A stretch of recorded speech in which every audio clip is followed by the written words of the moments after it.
আশা করি তোমরা সবাই ভালো আছো। আমরা হয়তোবা লাস্ট ক্লাসগুলোতে যেটা নিয়ে আলোচনা করতেছিলাম তারই ধারাবাহিকতায় আজকে আমরা যেটা দেখবো সেটা হচ্ছে রিডিউসেবল টু এক্সাক্ট। এই কথার মানে হচ্ছে, যদি আমাদের কোনো ডিফারেনশিয়াল ইকুয়েশন, তোমরা হয়তোবা জানো যে এক্সাক্ট ডিফারেনশিয়াল ইকুয়েশন কাকে বলে। এটা হয়তোবা আমাদের মডেল ডিফারেনশিয়াল ইকুয়েশন হতে পারে M X Y D X plus M X Y D Y equal to zero. এখন এই টাইপের ইকুয়েশন গুলোকে আমি কি বলতে চাচ্ছি? আমি এক্সাক্ট বলতে চাচ্ছি। এখন এক্সাক্ট কোন সময় বলতে পারবো? যদি del M by del Y equal to del M by del X হয়। ঠিক আছে, তাহলে এক্সাক্ট বলতে পারবো। আমি আবারও বলতে চাচ্ছি, আমাদের মনে করো যে স্ট্যান্ডার্ড ইকুয়েশনটা হচ্ছে কি, M X Y D X, D X এর পাশে যে ফাংশন থাকবে এক্স ওয়াই এর ফাংশন হতে পারে অথবা কনস্ট্যান্টও হতে পারে। ডিএক্স এর পাশে যে ফাংশনটা থাকবে সেটাকে আমরা এম বলি, ডিওয়াই এর পাশে যে ফাংশন থাকে তাকে আমরা এন বলি। তাহলে এই ডিফারেনশিয়াল ইকুয়েশনটাকে আমি এক্সাক্ট বলতে চাচ্ছি। এই ফার্স্ট অর্ডারের ডিফারেনশিয়াল ইকুয়েশনটাকে আমি কি বলতে চাচ্ছি? এক্সাক্ট বলতে চাচ্ছি। তখনই বলতে পারবো যদি del M by del Y equal to del N by del X হয়। ডেল বলতে এখানে পার্শিয়াল ডেরিভেটিভ বোঝানো হচ্ছে। আচ্ছা, সবসময় যে এমনটা হবে তাও তো না, তাই না? সবসময় এমনটা নাও হতে পারে। আর এমনটা হলে আমরা কিন্তু দেখিয়েছি যে আমরা কোন নিয়মে এদেরকে সলভ করব। এখানে কিন্তু এই স্লাইডের মধ্যে কিন্তু শর্টকাট নিয়মে সলভ করেছে। এইভাবে সলভ করলে কিন্তু আসলে মার্কস পাওয়া যাবে না। যাই হোক, যদি আমাদের কিছু কিছু ইকুয়েশন না, মানে অনেক কিছু ইকুয়েশন পাওয়া যাবে যারা আসলে সবসময় এক্সাক্ট হবে না। এক্সাক্ট হবে না মানে হচ্ছে del M by del Y not equal to del N by del X. তখন আমরা আসলে কি করব সেই জিনিসটা আমরা এখানে দেখতে চাচ্ছি। আচ্ছা, এটা করার জন্য আসলে আমরা অনেক কিছুই করতে পারি। সেটা হচ্ছে আমরা গ্রুপিং করে সলভ করতে পারি, ইন্টিগ্রেটিং ফ্যাক্টরের মাধ্যমে সলভ করতে পারি। হ্যাঁ, এই দুইটা ওয়ে খুব ভালো, বেশি প্রচলিত আছে। আচ্ছা, তাহলে আমি একটা শব্দ উচ্চারণ করলাম, ইন্টিগ্রেটিং ফ্যাক্টর। তাহলে আমাদের ইন্টিগ্রেটিং ফ্যাক্টরটা কাকে বলে এটা জানার জন্য যদি আমি একটু অন্য একটা ফাইল শেয়ার করি। ইন্টিগ্রেটিং ফ্যাক্টর, আচ্ছা, আমাদের যে স্ট্যান্ডার্ড ইকুয়েশনটা ছিল একটু আগে, ডিএক্স এর সাথে এম অফ এক্স ওয়াই আর ডিওয়াই এর সাথে N of X Y equal to zero. তাহলে আমি ধরে নিলাম আমার এই ডিফারেনশিয়াল ইকুয়েশনটা কি না? এই ডিফারেনশিয়াল ইকুয়েশনটা এক্সাক্ট। তাহলে তার সাথে যদি আমি এমন একটা ফ্যাক্টর গুণ করি যার জন্য সে এক্সাক্ট হবে, তখন সেই ফ্যাক্টরের নামই হচ্ছে ইন্টিগ্রেটিং ফ্যাক্টর, যেটাকে আমরা আই অফ এক্স ওয়াইও বলতে পারি। মানে যে ফ্যাক্টরটা আমরা গুণ দিব, অনেক বইতে দেখে মিউ অফ এক্স ওয়াইও তারা লেখে, ওইটা নাথিং ম্যাটার। বাট আমি আবারও বলি, কোনো একটা ডিফারেনশিয়াল ইকুয়েশন, ফার্স্ট অর্ডারের ডিফারেনশিয়াল ইকুয়েশন যদি এক্সাক্ট না হয় মানে কি, এই যে del M by del Y not equal to del N by del X যদি না হয়, তাহলে এমন একটা ফ্যাক্টর দিয়ে, ওই ফ্যাক্টরটা এক্স ওয়াই এর ফাংশন হতে পারে, শুধু এক্স এর ফাংশন হতে পারে, শুধু ওয়াই এর ফাংশন হতে পারে, শুধু কনস্ট্যান্ট হতে পারে। ঠিক আছে, যাই হোক না কেন, যে ফ্যাক্টর দিয়ে আমি গুণ করলাম ওই ফ্যাক্টরটার নামই হচ্ছে, যার জন্য ফ্যাক্টর দিয়ে গুণ করলেই শুধু হবে না, ফ্যাক্টর দিয়ে গুণ করার পরে ওই ডিফারেনশিয়াল ইকুয়েশনটাকে আবার এক্সাক্ট হইতে হবে। যদি হয় তখন তাকে ওই ফ্যাক্টরটার নাম হবে ইন্টিগ্রেটিং ফ্যাক্টর। ঠিক আছে, অতএব আমাদের এটা একটা ওয়ে হতে পারে আর কি। অতএব ইন্টিগ্রেটিং ফ্যাক্টর নিয়ে আমরা কিছু দেখলাম। এখন আমরা তাহলে আমাদের স্লাইডে আবার ফেরত যাই। আচ্ছা, তাহলে দেখো এখানে একটা ডিফারেন্ট, একদম ইজি অঙ্কগুলো দিয়ে আমরা বোঝার চেষ্টা করি। প্রথমত দেখো এখানে খুবই ইজি একটা অঙ্ক দেওয়া আছে, y dx minus x dy equal to 0।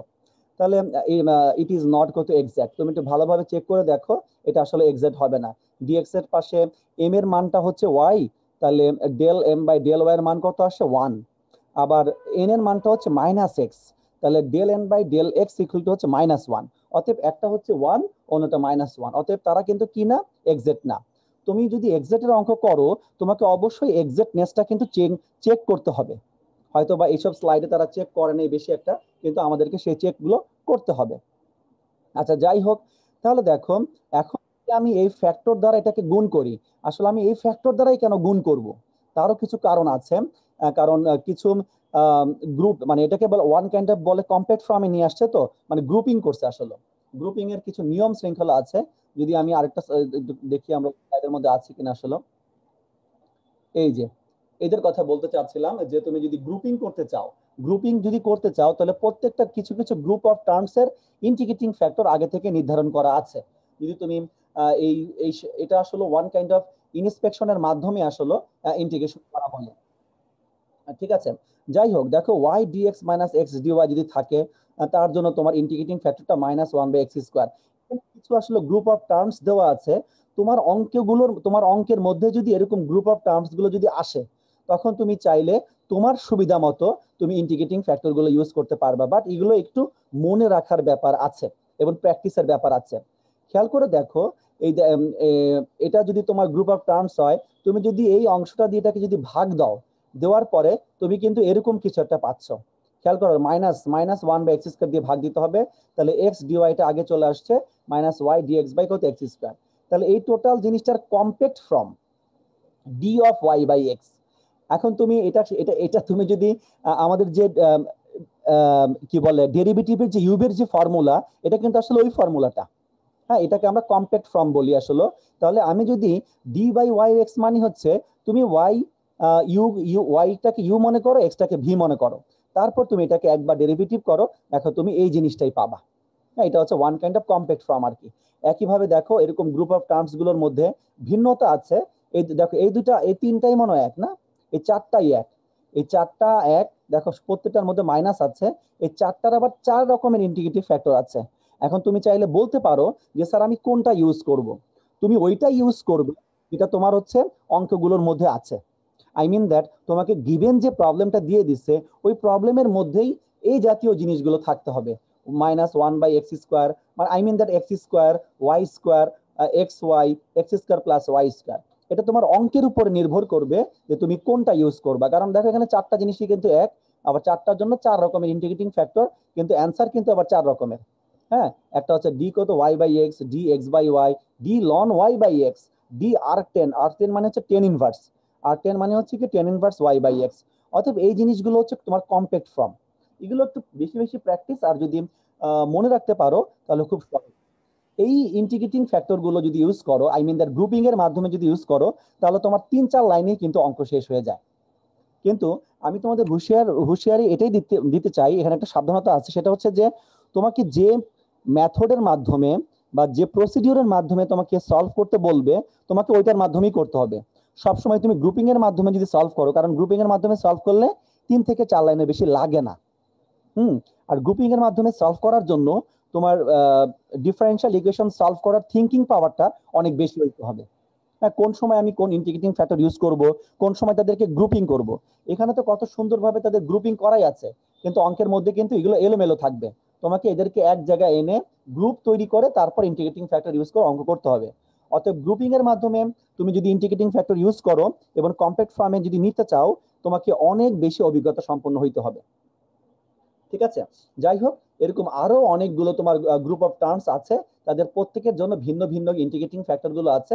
আমি তোমাদের সোম সিরিজের এই বইটা আমি দিয়ে দিব তোমাদের জন্য, এটা শেয়ার করব তোমাদের সাথে, চেষ্টা করবা। এটা তোমার আসলে কি ইনস্পেকশন বলে, কি ইনস্পেকশন মানে ডিফারেনশিয়াল ইকুয়েশন সলভ করতেছি আমরা ইনস্পেকশনের মাধ্যমে, অভিজ্ঞতার আলোকে আসলে সলভ করা। এগুলোর মাধ্যমে সলভ করলে আসলে বেশি লাইনের প্রয়োজন পড়ে না। ঠিক আছে,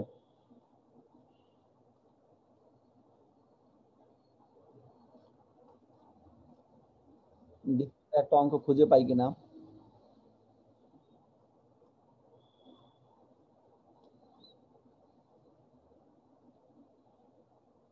এই যে এই অঙ্কটাই তো আমাদের একটু আগে দেখলাম স্লাইডের মধ্যে ছিল, এই অঙ্কটাই স্লাইডের মধ্যে ছিল। এটাকে তুমি d/y/x বলতে পারতেছো। এটাকে আবার আমার তো ডি থাকলে হবে না, এটাকে একবার ইন্টিগ্রেশন করলে y/x = c চলে আসবে।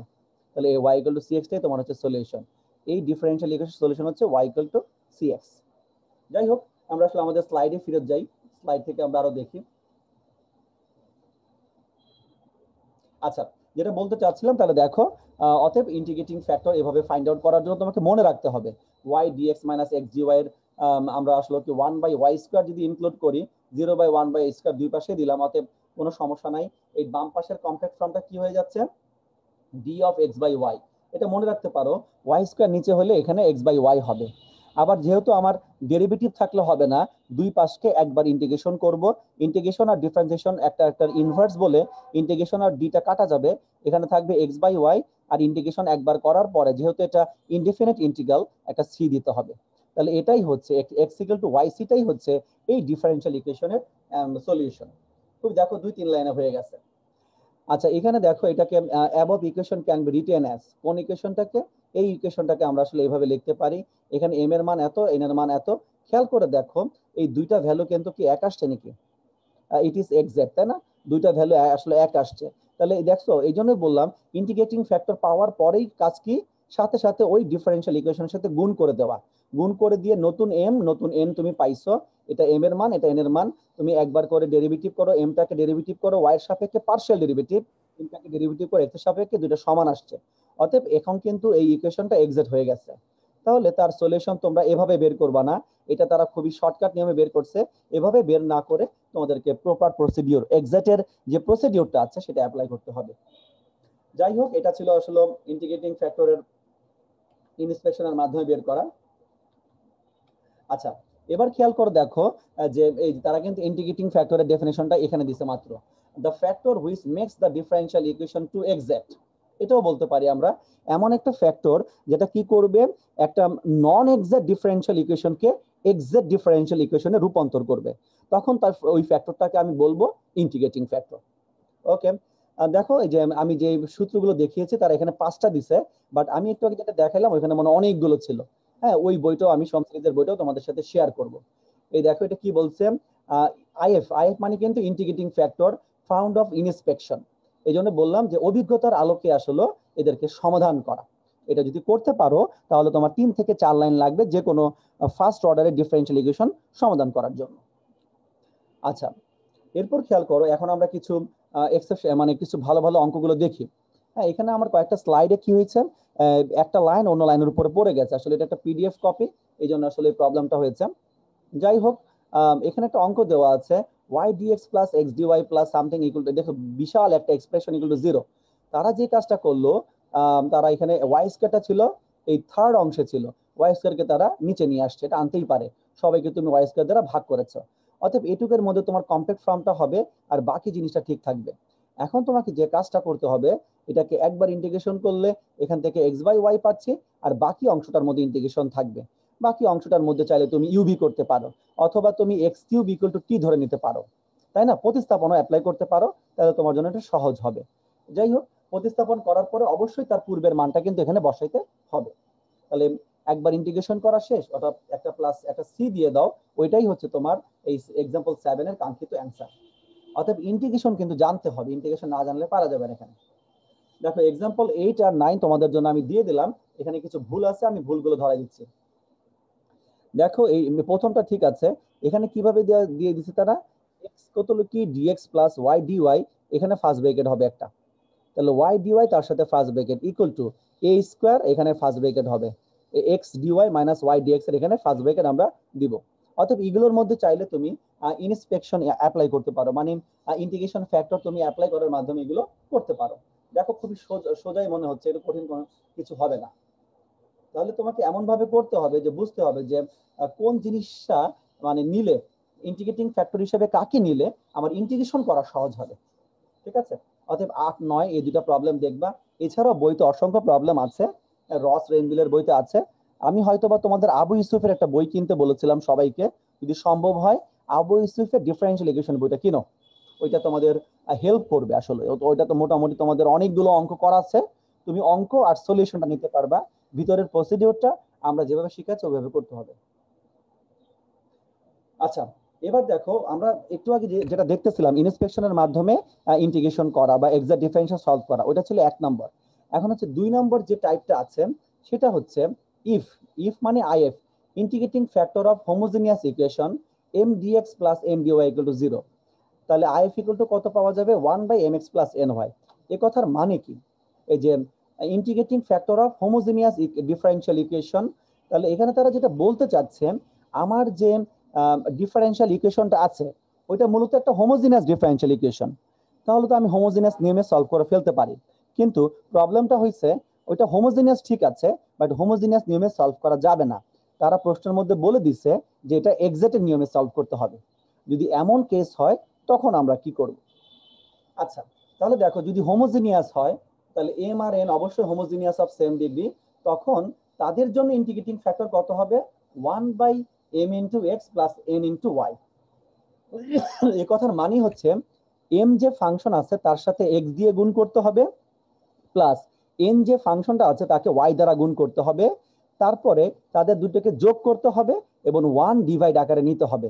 তাহলে এখানে যে তুমি ফ্যাক্টরটা পাবা ওইটাই হবে এই হোমোজেনিয়াস ডিফারেনশিয়াল ইকুয়েশনের ইন্টিগ্রেটিং ফ্যাক্টর।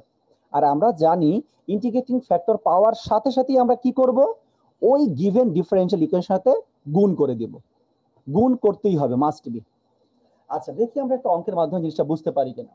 তাহলে দেখো এখানে একটা ডিফারেনশিয়াল ইকুয়েশন দেওয়া আছে, এখানে যে ভুলটা আছে এই dy এর সাথে এখানে একটা ফার্স্ট ব্র্যাকেট হবে, x কিউবের আগে ফার্স্ট ব্র্যাকেট, y কিউবের পরে ফার্স্ট ব্র্যাকেট হবে। আচ্ছা আমরা একটু ভালোভাবে একটু আলোচনা করে দেখলাম, বিবেচনা করে দেখলাম dx এর পাশে যে ফাংশন আছে তাকে আমরা m বলবো, এটা x স্কয়ার ইনটু y, অতএব টোটালটার ঘাত হচ্ছে 3, আর বাকিটা x cube plus y cube, এই টোটালটার ঘাতও 3, অতএব তারা কিন্তু হোমোজেনিয়াস ফাংশন অফ ডিগ্রি 3, এটা আমরা বুঝতে পেরেছি। যেহেতু হোমোজেনিয়াস, এখানে কিন্তু অঙ্কগুলো স্লাইডে কিন্তু অঙ্কগুলো অনেক সংক্ষিপ্ত আকারে তুলে আনা হয়েছে, কিন্তু তোমাদেরকে ডিটেলস করতে হবে। তোমরা যদি আমার যদি লাস্ট 2-3 বছরের লেকচার শিটটাও দেখো বা 3-4 বছর লেকচার শিটটা দেখো, তাহলে বুঝতে পারবে আসলে ডিটেলস কিভাবে লিখতে হয়। তাহলে এখানে তারা যে কাজগুলো করে নাই সেটা হচ্ছে যে এম আর এন কে হোমোজেনিয়াস প্রমাণ করে নাই। তারপর হচ্ছে যদি হোমোজেনিয়াস হয় তারা যেহেতু এক্সাক্ট না, এবং এক্সাক্টের এক্সাক্টও প্রমাণ, এক্সাক্ট কি নন এক্সাক্ট সেটাও তারা প্রমাণ করে নাই, অতএব তোমাকে নন এক্সাক্ট হইলেও এটাকে দেখাইতে হবে। এরপর তুমি চলে যাবা যে তখন তুমি বলবা যেহেতু এটা এক্সাক্ট ডিফারেন্সিয়েশন নাম, কিন্তু এম আর N homogeneous function of degree 3, then we can write if equal to 1/m into x plus n into y। অতএব m যে ফাংশন আছে তাকে তুমি x দ্বারা গুণ করো, n যে ফাংশন আছে তাকে y দ্বারা গুণ করো পুরোটাকে, এবার যোগ বিয়োগ করো। যোগ বিয়োগ করার পরে তোমার অ্যান্সারটা কত আসছে, -y⁴ আসছে। অতএব তোমার ইন্টিগ্রেটিং ফ্যাক্টরটা কত হবে, -1/y⁴। ইন্টিগ্রেটিং ফ্যাক্টর তুমি পেয়ে গেছো। তাহলে তোমার এখন কাজ হচ্ছে তোমার গিভেন ডিফারেনশিয়াল ইকুয়েশনের সাথে এটা টোটালি গুণ করে দেওয়া।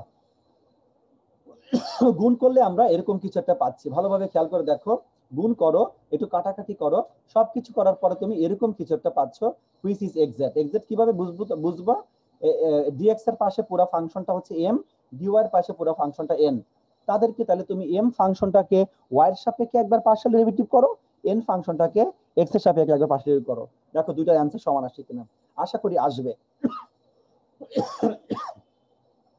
তাহলে যেহেতু এটা একটা এক্সাক্ট ডিফারেনশিয়াল ইকুয়েশন, তোমার এখন কাজ হচ্ছে এক্সাক্টের অঙ্কগুলো আমি যেভাবে রসের বই থেকে সলভ করতে বলেছিলাম ওইভাবে সলভ করা। তাহলে আমি আবারও বলি, যদি তোমার কোনো একটা ডিফারেনশিয়াল এক্সাক্ট না হয় but homogeneous linear differential equation, এবং তোমাকে এক্সাক্টের মাধ্যমেই সলভ করতে বলতেছে, হোমোজেনিয়াস অ্যাপ্লাই করা যাবে না, তখন তোমাকে অবশ্যই এই টাইপ 2 এর যে অঙ্কটা যেভাবে করা আছে এখানে সেটা অ্যাপ্লাই করতে হবে।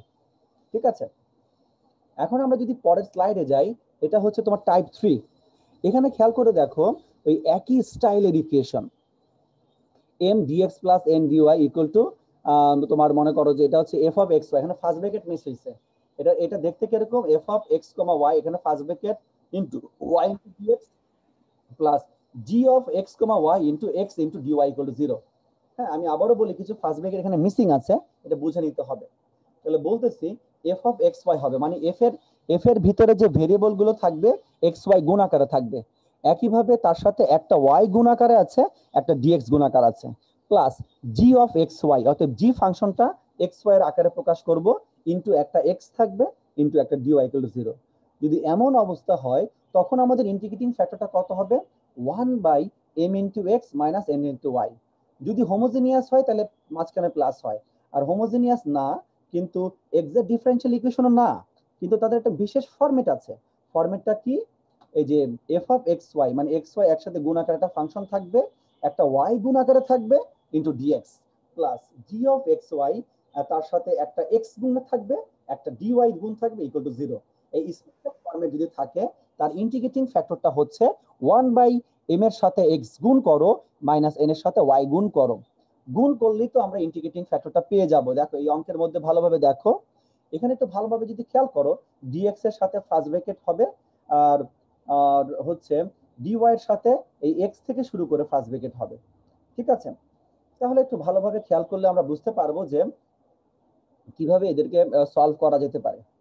অতএব তুমি এখান থেকে প্রথমে কাজ হচ্ছে ডিএক্স এর পাশে যা আছে এম, ডিওয়াই এর পাশে যা আছে এন ধরো, একবার করে ডেরিভেটিভ যদি, কারণ তারা হোমোজিনিয়াস না, তারা তো নট ইকুয়াল টু হবে, নট ইকুয়াল টু হলে বলবো নট এক্সাক্ট, বাট তারা হোমোজিনিয়াস না। অতএব আমরা কি করতে পারি, M X minus N Y বের করে ফেলতে পারি। তাহলে একটু ছোট হয়ে আর একটা নতুন আইএফ, মানে একটা আইএফ পাওয়া যাবে। আইএফটা হবে কি 1/mx minus N Y, 1/x4 y to the 4। এখন ইন্টিগ্রেটিং ফ্যাক্টর পাওয়ার সাথে সাথে আমরা আমাদের গিভেন ডিফারেন্সিয়াল ইকুয়েশনের সাথে এটাকে আমরা গুণ করে দিতে হবে, মাস্ট বি গুণ করতে হবে। গুণ করার পরে তোমার একটা সাধারণ ফরম্যাট আসার চেষ্টা করবে, কিন্তু সাধারণ ফরম্যাট নাও আসতে পারে। কিন্তু তোমাকে চেক করতে হবে এক্সিট হয়েছে কিনা। যদি এক্সিট হয়, তুমি তোমার এক্সিটের নিয়মে সলভ করতে পারো, অথবা অন্য কোনো উপায়েও সলভ করতে পারো। এখানে অন্য কোনো উপায় অ্যাপ্লাই করেছে তারা। আচ্ছা দেখো, ঠিক সলভ করার দায়িত্ব তোমার, আসলে এক্সিটের মাধ্যমে সলভ করলে বেটার। দেখো এক্সাম্পল 13 দেওয়া আছে, এটা বাসায় ভালোভাবে করবে। এটা আমি একটু বলে দিচ্ছি। y এর পরে একটা ফার্স্ট ব্র্যাকেট, dx এর আগে ফার্স্ট ব্র্যাকেট, প্লাস x এর পরে ফার্স্ট ব্র্যাকেট, dy এর পরে ফার্স্ট ব্র্যাকেট ইকুয়াল টু 0 হবে। ঠিক আছে, অতএব আমাদের রুল 3 ও গেল। রুল 4, রুল 4 এর কনসেপ্টটা কিন্তু খুবই মজার এবং এটা কিন্তু প্রায় পরীক্ষায় আসে। ঠিক আছে, দেখো integrating factor of x cube x to the power a y to the power b my dx plus nx dy plus x to the power c y to the power c py dx qx dy equal to 0। অতএব বোঝাই যাচ্ছে x to the power a আর y to the power b এর পরে first bracket হবে dy পর্যন্ত, x to the power c y to the power d এর পরে ফার্স্ট ব্র্যাকেট হবে dy পর্যন্ত ইকুয়াল টু 0। প্রবলেমটা আসলে মূলত এরকম টাইপের কিছু একটা মডেল। এটা কিন্তু ডিফারেনশিয়াল ইকুয়েশন একটা মডেল। যদি এরকম মডেল থাকে, তার ইন্টিগ্রেটিং ফ্যাক্টর কত হবে, x to the power h y to the power k, x to the power h y to the power হচ্ছে k হবে। যাই হোক, আমরা আমাদের মতো করে একটু দেখতে চাচ্ছিলাম, সেটা হচ্ছে যে তাহলে ইন্টিগ্রেটিং ফ্যাক্টরটা আমাদের একটু হুঁশিয়ারভাবে এই অঙ্কের জন্য বের করতে হবে। দেখো একটা প্রবলেম দেওয়া আছে, এই 3 এর পরে ফার্স্ট ব্র্যাকেট, x এর আগে ফার্স্ট ব্র্যাকেট হবে, এই x এর আগে ফার্স্ট ব্র্যাকেট, 2x এর আগে ফার্স্ট ব্র্যাকেট হবে। তাহলে এখান থেকে তোমার প্রথম কাজ হচ্ছে m আর n গুলোকে বের করে নেওয়া, নিয়ে একবার করে ডেরিভেটিভ করে দেখা যে তারা আসলে স্ট্যান্ডার্ড ফরম্যাটে আছে কিনা। যদি না থাকে, কিন্তু তাদের একটা বিশেষ ক্ষমতা হইলো যে x y কিউব, আবার x কিউব y ডট 0 এগুলো রয়েছে। অতএব তাদের ইন্টিগ্রেটিং ফ্যাক্টরটা x টু দি পাওয়ার কত h, y to the power h হবে।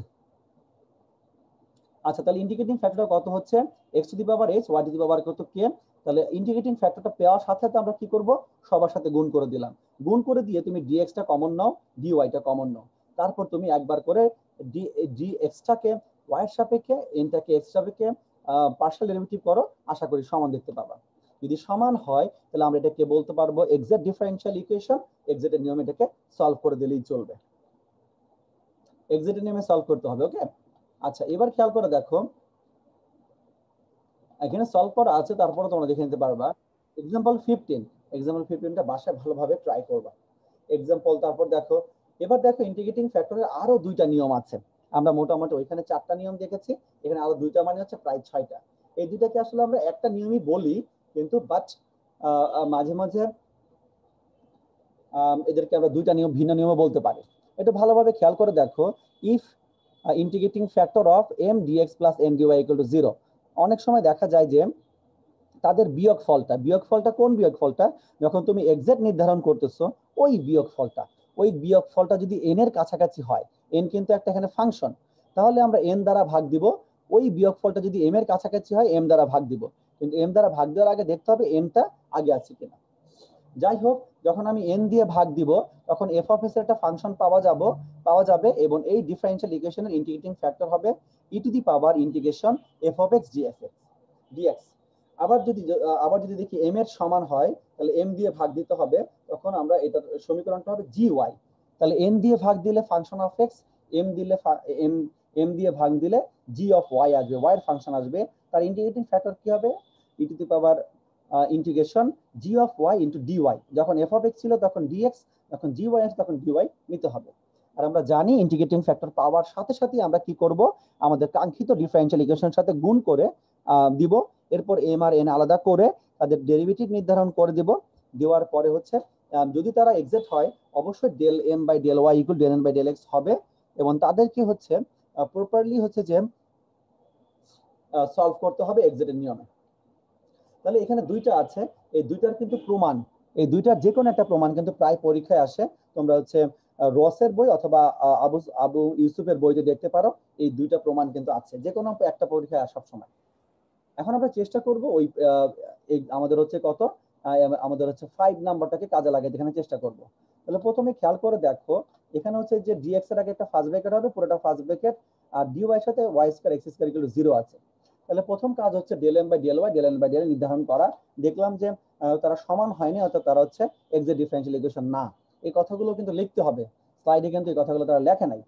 যাই হোক, এবার এই দুটাকে বিয়োগ করলাম, বিয়োগ করার পর যে অ্যান্সারটা আসছে আমরা এন অথবা এম দিয়ে ভাগ দিব, যার সাথে মিলে যায় তার সাথেই আমরা ভাগ দিব এবং কাটাকাটি করে এটাকে স্মল করব। যেমন ওয়াই স্কয়ার কমন নেওয়া লাগবে, ওয়াই স্কয়ার কমন নিতে পারো, একটা একটা ফাংশন অফ এক্স পাওয়া যাবে যখন এন দিয়ে ভাগ দিব, ফাংশন অফ এক্স, এম দিয়ে ভাগ দিলে function of Y, function of X. So integrating ফ্যাক্টরটা কত হবে, E to the power integration F of X into dx, অতএব লন দিয়ে আসবে এক্স স্কয়ার আসছে, এই এক্স স্কয়ার দিয়ে আমাদের টোটাল ইকুয়েশনটাকে আমরা গুণ করে দিব। গুণ করে দেওয়ার পরেই আমরা একবার সেপারেশন করে, আমরা যে সেপারেশন করে একবার হচ্ছে তার অ্যান্সারটা বের করতে পারি। সেপারেশন জাস্ট হলো কি প্রপারলি যদি সেপারেট করতে পারো ভালো, না পারলেও কোনো সমস্যা নাই। তাহলে ইন্টিগ্রেটিং ফ্যাক্টর হচ্ছে এটা, সেই অনুসারে এটাকে একবার ইন্টিগ্রেশন করলে তুমি কাঙ্ক্ষিত অ্যান্সারটা পেয়ে যাচ্ছ। এবার দেখো এক্সাম্পল 17 দেওয়া আছে। আমি আমি আমি বিশ্বাস করি তোমরা 7 নাম্বার এক্সামটা পারবা, এটা বাসায় করবা, এই স্লাইডে করা আছে, দরকার হলে পরে দেখে নিও বা বাসায় করার চেষ্টা করতে পারো। দেখো আরো তোমাদের আরো আরো তিনটা অঙ্ক দিয়ে দিলাম, 18, 19 কত 20, এগুলো কিন্তু তোমার হচ্ছে রিডিউসেবল টু এক্সাক্ট ডিফারেনশিয়াল ইকুয়েশনের মাধ্যমেই করতে হবে। ঠিক আছে, এগুলো ট্রাই করবা, আশা করি কারো কোনো প্রবলেম হওয়ার কথা না। এখানে আরো কিছু বিশেষ কিছু প্রবলেম আমি দিয়ে দিচ্ছি। এখানে মনে করো 1 থেকে 11 এবং হচ্ছে যে কিছু কিছু এক্সট্রা অর্ডিনারি কিছু অঙ্ক দেওয়া আছে। এই 1 থেকে 11 তুমি যদি এই এটা আগের স্লাইড পর্যন্ত সব পড়ে ফেলতে পারো, এরপরে 1 থেকে 11 পড়ো, আশা করি তোমার জন্য সহজ হবে। এই অঙ্কগুলো কিন্তু করে ফেলতে হবে, 1 থেকে 11 যে অঙ্কগুলো আছে। ঠিক আছে, আজকে তাহলে এই পর্যন্তই থাকবে। যদি এই পর্যন্ত যদি কারো কোনো প্রবলেম থাকে আমাকে ইনফর্ম করতে পারো। আজকে আমরা ইন্টিগ্রেটিং ফ্যাক্টরের কিন্তু অনেকগুলো নিয়ম দেখেছি, সেই সবগুলো নিয়মের তুমি মিনিমাম 2টা বা 3টা করে অঙ্ক করে রাখতে হবে। আজকে যদি কারো কোনো প্রবলেম থাকে হাত তুলতে পারো।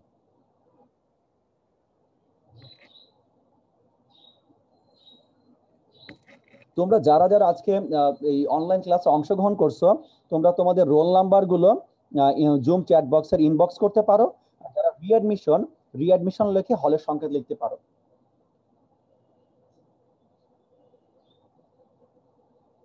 কারো যদি কোনো প্রশ্ন থাকে হাত তুলতে পারো। এগুলো আবারও বলি, ডিফারেন্সিয়াল ইকুয়েশন কিন্তু হচ্ছে প্রচুর প্র্যাকটিস করতে হবে। নিয়ম ডেফিনেশন গুলো ভালোভাবে জানো, কোন মেথডে দেখতে কিরকম ওইটার প্রসিডিউরটা জানার চেষ্টা করো বই থেকে। তারপর হচ্ছে তুমি ইচ্ছা মতন অঙ্ক করো। প্রত্যেকটা মেথড থেকে, প্রত্যেকটা সাব মেথড থেকেও তোমাকে বা সাব মেথড থেকে তোমাকে প্রচুর অঙ্ক করতে হবে। 4-5টা করে অঙ্ক যদি এখন থেকে না করো, পরে কিন্তু পরীক্ষা আসলে পারবা না। ঠিক আছে, যাই হোক, আজকে যারা যারা অংশগ্রহণ করছো তারা আসলে জুম চ্যাট বক্সে তোমার রোল নাম্বার অথবা বা রিয়াড হলের সংকেত, হ্যাঁ এগুলো হচ্ছে ইনবক্স। আর আর যদি কারো যদি কারো প্রশ্ন না থাকে, যদি তুমি তোমার রোল নাম্বার ইনবক্স করো, তুমি তাহলে লিভ নিতে পারো।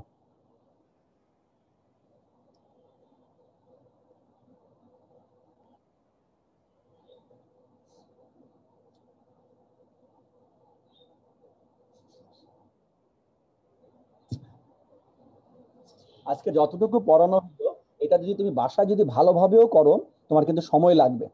প্রত্যেকটা জিনিস ধরে ধরে তোমাকে করতে হবে। ইন্টিগ্রেটিং ফ্যাক্টরের একটা বা দুইটা অঙ্ক সবসময় পরীক্ষায় আসে।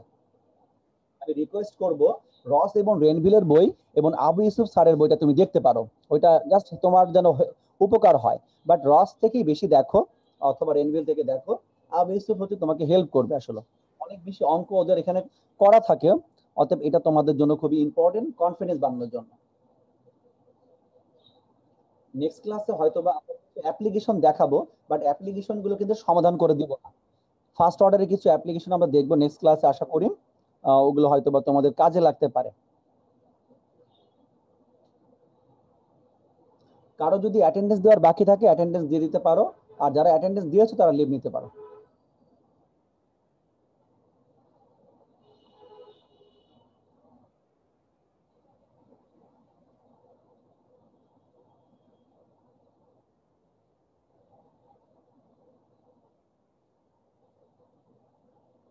আচ্ছা ঠিক আছে, সবাইকে ধন্যবাদ, ভালো থাকো।